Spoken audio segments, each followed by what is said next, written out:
Welcome to episode 30 of our Enlightening series, where we delve into the intriguing world of biblical research and the assumptions that underpin it. Today's episode, The Basic Assumptions of Biblical Criticism, Fictional Science, is a journey into understanding the fabric of biblical texts and the cultural and scientific paradigms that influence their interpretation. As we embark on this exploration, let's remember a crucial point. The old biblical criticism, based on the Wellhausen hypothesis, has seen its downfall. However, the fundamental belief that the Torah is a composite text, repeatedly edited and expanded over generations, still holds sway in many scholarly circles. But is this belief rooted in solid evidence, or is it a mere assumption? In every reputable field, researchers don't impose their personal beliefs or logic onto the subject.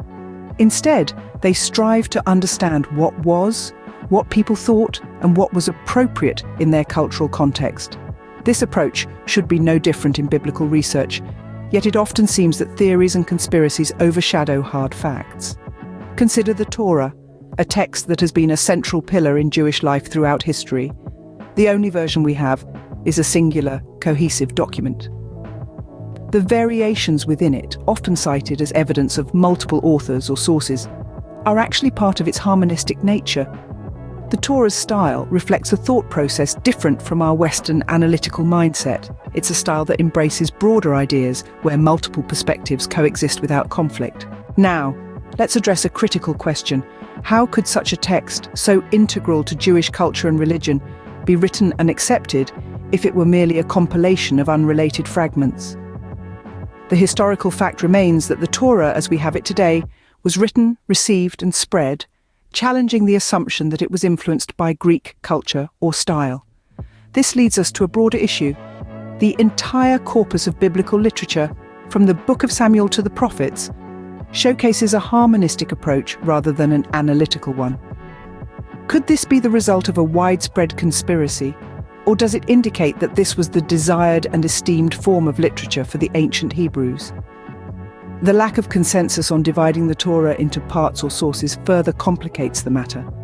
Each scholar seems to have their own interpretation, suggesting that these divisions are more speculative than factual.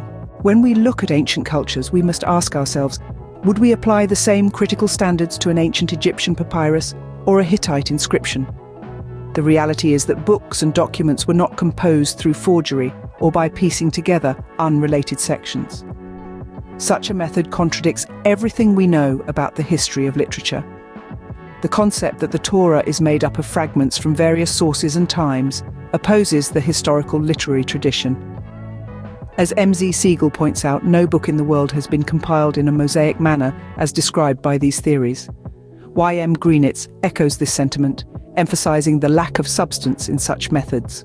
The academic world's double standards towards the Tanakh, treating it differently from other ancient texts, raises questions about the discipline of biblical research itself. The Tanakh is not just a literary work. For many, it's a sacred scripture that guides life.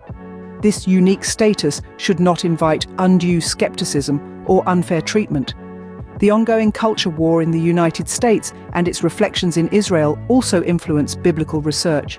The struggle over religion's place in public life has seeped into academia, affecting how the Tanakh is perceived and studied. As a result, the Tanakh's historical credibility is often diminished, paving the way for other ideologies to shape scientific discourse according to their agendas.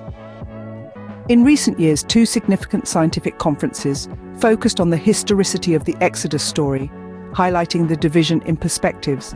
The titles of these conferences, one suggesting skepticism and the other asserting authenticity, reflect the polarized views on this topic. In conclusion, the interpretation of archaeological data and its connection to the biblical text is often influenced by personal values, beliefs, and ideologies, as noted by Amichai Mazar. Another profound article by Berman, The Insult of Biblical Research, sheds light on the unscientific nature and disregard for reality in various source theories. This episode encourages us to approach biblical research with an open mind, respect for historical context, and a commitment to academic integrity. It's a reminder that in the quest for understanding ancient texts, our interpretations must be grounded in fact, not fiction. Let's continue this journey of discovery with curiosity, respect, and a dedication to uncovering the truth in the rich tapestry of biblical literature.